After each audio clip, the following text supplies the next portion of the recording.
Hey everyone, this is Sassafras, and welcome back to the Heart of Witchcraft. Today, we're diving headfirst into a topic that honestly gets under my skin a smidge. That would be astrology. Not because I don't believe in it, or anything like that, it's just, well, I get a little hot about it. There's a lot out there about astrology, and a lot of it is one-paragraph blurbs from the newspaper, from magazines. It's one of those things that you kind of learn to ignore it because otherwise it's going to get to you too much, so you let it go. But it's not astrology, that's newspaper. And we're going to have a conversation about a profound ancient system for understanding cosmic influences on human life and the world around us. And there is more than one flavor, and that is precisely what we're going to unpack. For many of us, our introduction to astrology begins with Western or tropical astrology. You know, I'm a Gemini, I'm a Scorpio. But there's an entire vast ancient system out there which calculates the very same planetary positions in a fundamentally different way, often leading to wildly different results for your sign. It was encountering this other system that blew open my understanding on the zodiac and planetary positions, and that concept and the core difference between them is essential. And that would be, we've got tropical astrology and sidereal astrology. Tropical versus sidereal. What's the difference? It boils down to a very specific astronomical phenomenon called the precession of the equinoxes. Imagine the Earth spinning on its axis, slightly tilted. As it orbits the Sun, this tilt does not stay in the same place. It erratically moves like a dying top. This wobble means that over thousands of years, the point where the Sun crosses the celestial equator at the vernal equinox, the very beginning of Aries in Western astrology, slowly moves backwards through the actual constellations in the zodiac. When it occurs in the year, the stars in the background slowly kind of move like a kaleidoscope, bit by bit. In Western astrology, or tropical astrology, this is the system that 99% of your friends and their magazines refer to. It's fixed to the seasons. It's fixed to the equinoxes and the solstices. It begins Aries at the vernal equinox, the moment the Sun crosses the celestial equator in spring, regardless of where the actual constellation of Aries is in the sky. That point is considered 0 degrees Aries. Because of the Earth's precession, this 0 degrees Aries point is currently roughly 24 degrees behind the actual constellation of Aries. It's a seasonal zodiac, reflecting the cycle of the Earth's seasons relative to the position of the Sun. And so we have a lot of archetypes tied to the solar year. So while we're calling it astrology, And in truth, the Sun, too, is an astrological object, but we're not basing it on the stars. We're basing it on one star, the closest star, our star. Sidereal astrology, or Vedic, or Jyotish, and some other ways of it has a lot of different terms for it. I'm going to call it mostly Vedic because I'm butchering the language and I don't want to. Regardless, sidereal astrology, this system, is tied to actual observable constellations in the sky. We're not going to worry about the seasons. We're going to focus on the actual stars of the zodiac, the constellations themselves. So when a sidereal astrologer says the Sun's in Aries, they mean it's actually transiting through the stellar constellation of Aries. Because of the precession going on regardless, the wobble of the Earth, which is happening regardless of anything, this means that almost everyone who thinks that they're a Pisces or an Aries in Western astrology is actually a sign earlier in sidereal astrology. If you're a Western Gemini, you're likely a sidereal Taurus. A Western Sagittarius is probably a sidereal Scorpio. This difference is known as Ayanamsa, and it's a crucial astronomical adjustment. So we're going to talk about history here. And don't come at me. All of this is just my thoughts and opinion. If you have a different take, if you have a different history, for example, please present it to me. Give me more material to dig into. I love it. For me, it's not a question of it's not a question about being correct in the earlier portion. It's about being correct after the argument. Like, not my position is correct, but my position can move towards correctness. Kind of, or as close as can be. Anyway, so Western tropical astrology. the roots lie primarily in Hellenistic Egypt. Like in Alexandria, we're going to say Alexandria for the most part because that's kind of the centerpiece for all of this stuff. All these influences flow into the city of Alexandria in the 1st and 2nd century BC or BCE. This was a melting pot for Babylonian astronomical observations, Egyptian religious and magical practices, and Greek philosophical thought. The Greeks refined the 12-sign zodiac, developing houses, aspects, and planetary rulerships that form the core of modern Western astrology. They chose to anchor their system to the vernal equinox, likely because of its observable importance in the agricultural and seasonal cycles, which were paramount to their lives. This, from its inception, is a seasonally based system. Vedic astrology originates in ancient India. Its roots are incredibly deep, going back many thousands of years. Early Vedic texts like the Vedanga Jyotisha describe astronomical observations for calendrical and ritual purposes. However, the fully developed predictive system that we have and recognize today with 12 signs, houses, and planetary significations actually shows profound and undeniable influence from Greek astrology. The square Vedic chart, if you've ever seen a square Vedic chart, yeah, that's a Greek chart. That originated in Greece. And you heard me right. When Alexander the Great, when his conquest reached India in the 4th century BCE, and subsequent trade and cultural exchanges through the various states that showed up along the path of his conquest, Greek astronomical and agricultural, astronomical and astronomy, astronomical, and astrology, astrological knowledge, because they were kind of the same thing at the time. Anyway, it flowed east. It flowed west too, but it flowed east. For our purposes here, the importance is that it's flowing east. Texts like the Yavanajataka,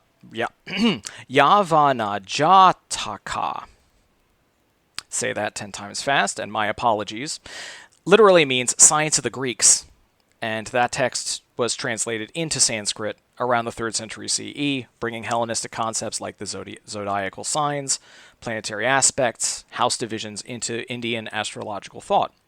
The genius of Indian astrologers was not just to adopt, but to integrate and adapt these ideas with their own philosophical and spiritual framework, creating something unique and powerful. They, however, maintained a sidereal alignment, aligning with actual observable constellations, perhaps as a continuation of their long-standing astronomical traditions focused on the fixed stars. So, while Western astrology evolved in Europe and the Middle East, maintaining its tropical alignment, Vedic astrology, while deeply Indian in its philosophy and its application, received significant structural components from the very same Hellenistic tradition, but instead applied it to a sidereal framework to track the cosmos. This is spectacular, and it is a fascinating historical cross-pollination. So let's look under the hood. Now, with that historical context, we're going to turn our critical lens to some of the inherent problems and paradoxes within both systems, because I like taking a look under the hood and putting it on the table, and with surgical precision. No. It's not an operation, it's an examination, and we're dissecting these things on the table, beating heart, don't care, throw it in the goddamn... throw the heart into a jar. We're going to mummify these for the future. I got nothing. Why am I saying this? Because no system is perfect. And true understanding comes from acknowledging limitations as much as strengths. So, it's tropical astrology's turn. The central issue, as I've discussed, is the precession of the equinoxes. The strength lies in its connection to the seasons, the archetypical energy of the solar year. You can feel the energy of these seasons, of the signs within these seasons, and the elements through all of them, sure. Aries, always the beginning of the spring in the northern hemisphere, always represents new beginnings, initiation, the burst of life. This seasonal connection is powerful and consistent. However, the problem arises when this seasonally defined system is presented as having any relation to the stars. We have a system of 12 signs, each precisely 30 degrees, that are determined by the sun's movement relative to the Earth's axial tilt, not by the actual constellations they're named after. So if the ancient wisdom aspect of astrology is a benefit, does this ever-increasing disconnection from the actual celestial sphere not become a bit of a detraction? Is an ancient system truly robust if it requires this fundamental astronomical sidestep to maintain its core definitions? Can we actually say that it's nothing but an arbitrary division of the celestial sky into 360 degrees and then chopping up everything equally and distributing it to 12 positions that have no real relation to the stars? And can we still call that astrology? We'll call it sacred math. No, moving on. Then we have sidereal astrology. Its great strength is its direct relationship to the observable constellations. When a sidereal chart says that your sun is in Virgo, it means the sun was actually transiting the constellation of Virgo at your birth. Your birth date and the resulting chart actually tells you something about the sky at the time you were born. Isn't that cool? Not what section of the sky this was in. Like, we can trace it to the actual constellations. In tropical, you can't do that. In tropical, it's all tied to the 12 divisions, which don't really have any connection to the stars anymore, except the order, perhaps, in what we call them. But in a Vedic chart, we actually know where the stars were when you were born.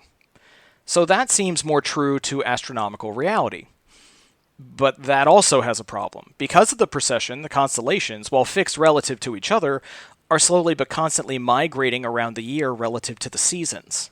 Eventually, in thousands of years, a sidereal Aries will occur in the middle of our modern-day summer, and a sidereal Cancer will be in autumn. How relatable is a summer Aries or an autumn Cancer if the inherent meanings of these signs are tied to their original ancient seasonal correlations? Should the meaning of these signs change as the precession continues, or does the system simply become divorced from the earthly experience it purports to describe? How is that not the same problem of an ancient system not quite holding up over time without constant modification or at least a profound reevaluation of its core symbolism? And then we have a problem common to both systems, and this is kind of what I just mentioned for tropical, the arbitrary division of the heavens into 12 equal houses or 12 equal 30-degree signs. When you look up at the actual sky, the constellations of the zodiac are wildly different in how much angular space they occupy. If you want to say it's 30 degrees, that's all good and well until you encounter constellations that aren't 30 degrees. Ophiuchus, for example, the serpent bearer, is a large constellation that the sun actually transits, and yet it's entirely excluded from the 12-sign zodiac. Other constellations, like Libra, is incredibly small, and Arabic astrologers called it the claw of the scorpion, and just considered it to be part of Scorpio. Meanwhile, Virgo is enormous.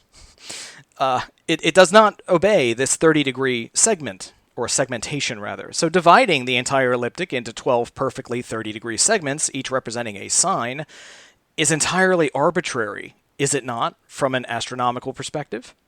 It imposes a neat human-made order to a chaotic, irregular celestial reality. This isn't necessarily a bad thing. All human systems are about imposing order. But it's vital to acknowledge that this neatness is a convention and not an inherent natural division. So, what is a critical astrologer to do? How do we find anchors that are perhaps more constant or offer a different perspective? And this leads me to suggest looking beyond the sun-based zodiac and house systems and explore other incredibly rich and often more astronomically consistent systems, like the mansions of the moon and the fixed stars. While the zodiac focuses on the sun's path, the lunar mansions track the moon's daily journey across the sky. These are divisions of the ecliptic based on the moon's roughly 27-day cycle, resulting in 27 or 28 segments. Unlike the signs, the mansions often correspond more directly to specific observable star groups. They have incredibly ancient origins and diverse cultures all across the planet: Arabic, Chinese, Indian, each with their own unique interpretations. They offer a granular, daily focused layer of astrological meaning that's inherently tied to the moon's tangible movement through specific stellar backdrops.